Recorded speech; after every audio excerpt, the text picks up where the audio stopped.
Oke, Assalamualaikum warahmatullahi wabarakatuh. Kembali lagi bersama saya di channel UT Stories.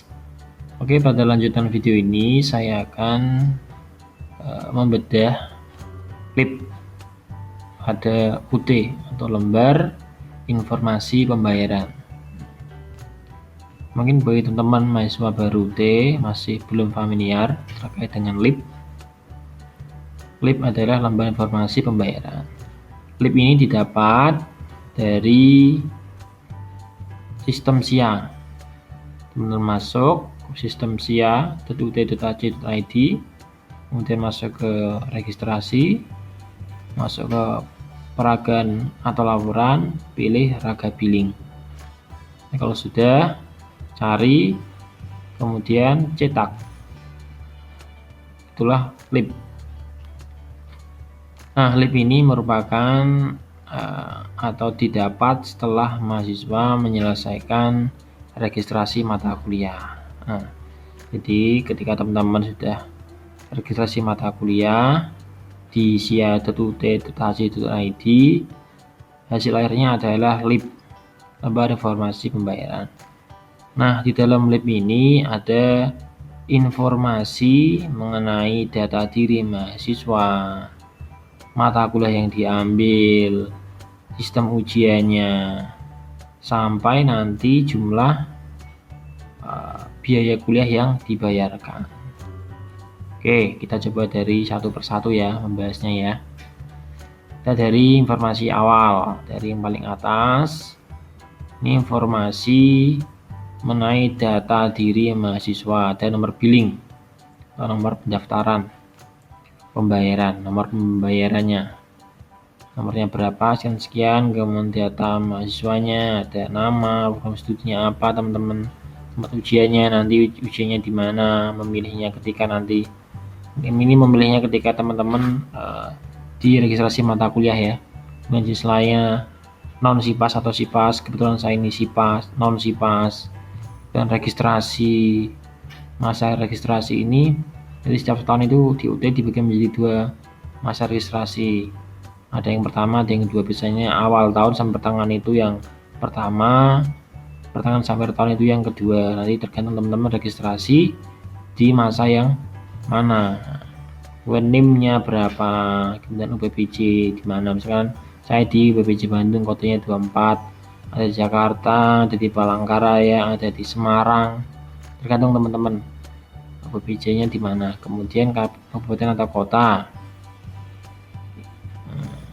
tempat tinggal teman-teman. Biasanya ini ngikutnya di tempat ujian, biasanya ngikutnya di tempat ujian sama. Setelah data diri, kemudian ada juga ini terkait mata kuliah yang berhasil didaftarkan di semester itu, dan juga ada berapa SKS-nya. Misalkan ini mata kuliah manajemen risiko dan asuransi, SK-nya sistem kredit semesternya ada 3, dan seterusnya. Kemudian ada jadwal atau jam ujian. Nah, ini default ujian ketika ujian dilaksanakan secara tertulis ya. Jadi sebelum pandemi UT menyelenggarakan ujian UAS ini secara tertulis.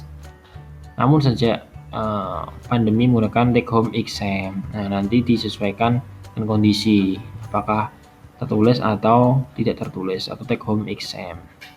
Kemudian status registrasi ini artinya go, bukan go ya, tapi go 0, nanti ada G4.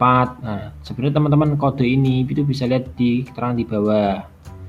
Mungkin yang baru pertama kali melihat ini apa sih GO, ini di bawah sebenarnya tidak ada.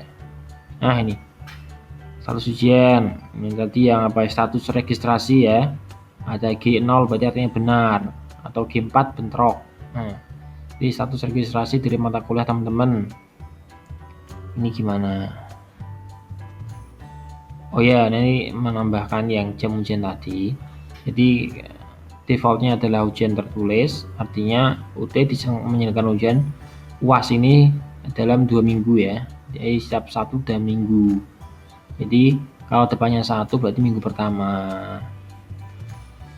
Kemudian jamnya yang awal 2 ini berarti minggu kedua.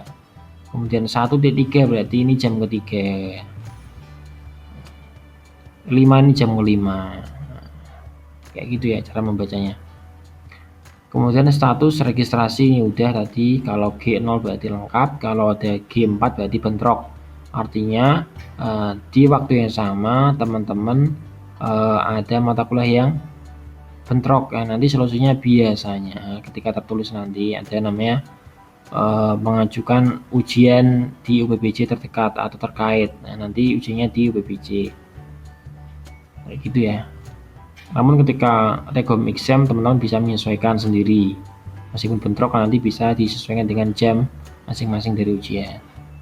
Kemudian status ujian ini PG, IC, ES. Ini PG itu pilihan ganda, ES ini ISA ya. Ini di bawah juga ada keterangannya. Status ujian di sini ya.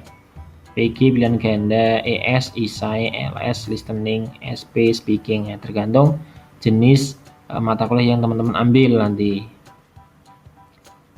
Kemudian status layanan, nah ini UO garing TO. UO ini ditawarkan ujian online atau TO ini tutorial online. Nah ini di sini terangnya juga ini status layanan UO ini ditawarkan ujian online. T wajib tutorial tatap muka, T wajib bertemu, TO ini wajib tutorial online. Teman-teman silahkan ketika registrasi mata kuliah mencentang tutorial online ya atau UO yang dicentang sehingga nanti muncul di sini. Jadi ketika meregistrasi mata kuliah nanti di kolom kanan itu ada namanya centang tutorial online, nanti teman-teman centang. Gitu ya. UO TO ujian online, ujian ditawarkan secara online. Ujian ditawarkan secara online dan TO ini tutorial online. Untuk tutorial online ini sudah saya bahas di video sebelumnya, silahkan teman-teman cari di channel ini. Kemudian sebenarnya kode bahan ajar, jadi setiap mata kuliah yang diambil ini biasanya terdapat buku ya, buku yang teman-teman beli. Nah, ini setiap buku ini bahan ajar ini punya kode masing-masing.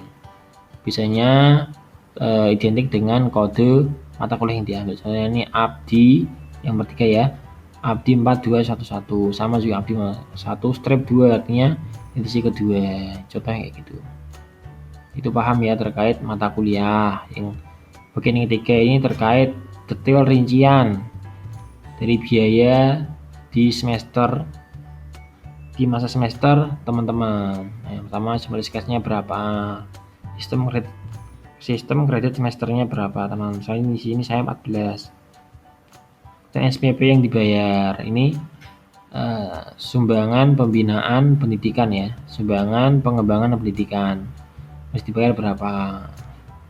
Ini biasanya hitungnya per mata kuliah ya, kebetulan saya milih non SIPAS, jadi hitungnya per mata kuliah.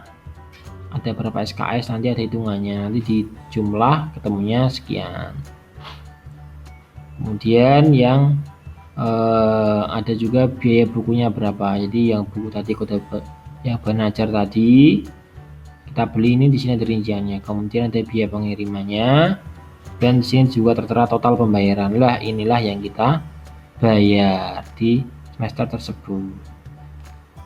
Jadi ini untuk yang non SIPAS ya. Kalau yang SIPAS nanti biasanya sudah paket karena sistem paket ya. Artinya teman-teman di semesternya ini sudah tentukan paket atau mata kuliah apa saja yang ditentukan oleh kampus. Jadi teman-teman tinggal mengikut saja. Sudah ada paket masing-masing di setiap semester. Jadi nanti komponennya beda. Jadi langsung SPP yang harus dibayar. Jadi biaya buku pengiriman nggak ada. Yang SPP yang harus dibayar.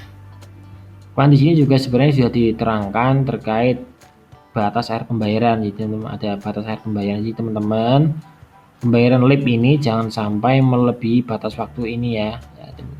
Misalkan maksimal tanggal sekian. Misalkan ini punya saya sekian.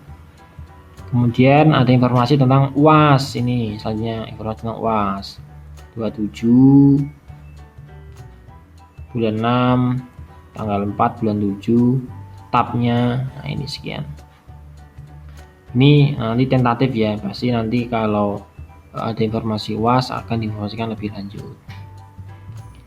Nah, ini tadi sudah ini terkait persetujuan dari petugas registrasi mahasiswa tugas bank, ini enggak terlalu penting ya. Ini tadi keterangannya, ada status ujian, registrasi, status layanan, mata kuliah. Ini alamat pengiriman penajar teman-teman, ini alamat rumah atau alamat kantor, nantinya penajar akan dikirim. Ini juga ada catatan penting ya. Jadi teman-teman nanti silakan melengkapi pengajuan, ini sudah diingatkan, pengajuan kegiatan tuton. Nah, nanti berdasarkan ini teman-teman sudah di status layanan sudah dicetak atau TO-nya, maka nanti teman-teman silakan registrasi secara online. Mungkin nanti akan saya bahas di video selanjutnya ya. Kemudian ada juga lip, ini dapat menjadi bukti bayar yang sah apabila telah dibayar. Ini bukti pembayaran yang sah ya bagi teman-teman dalam mengikuti kegiatan semester yang teman-teman ikuti. Kemudian pembayarannya lewat mana? Pembayarannya bisa lewat Bank Mitra UT, misalkan di BRI, PTN, Mandiri, BNI, Alfa Group, Alfa Media, Alfa Express, lain-lain. Kemudian Tokopedia bisa juga. Nah, nanti terkait cara pembayarannya bisa saya buatkan video selanjutnya ya. Mungkin itu saja terkait informasi LIP, lembaran informasi pembayaran. Semoga memberikan informasi bagi teman-teman, bagi para mahasiswa baru. Semoga bermanfaat. Jangan lupa komen, like, dan subscribe channel UT Stories. Terima kasih. Assalamualaikum warahmatullahi wabarakatuh.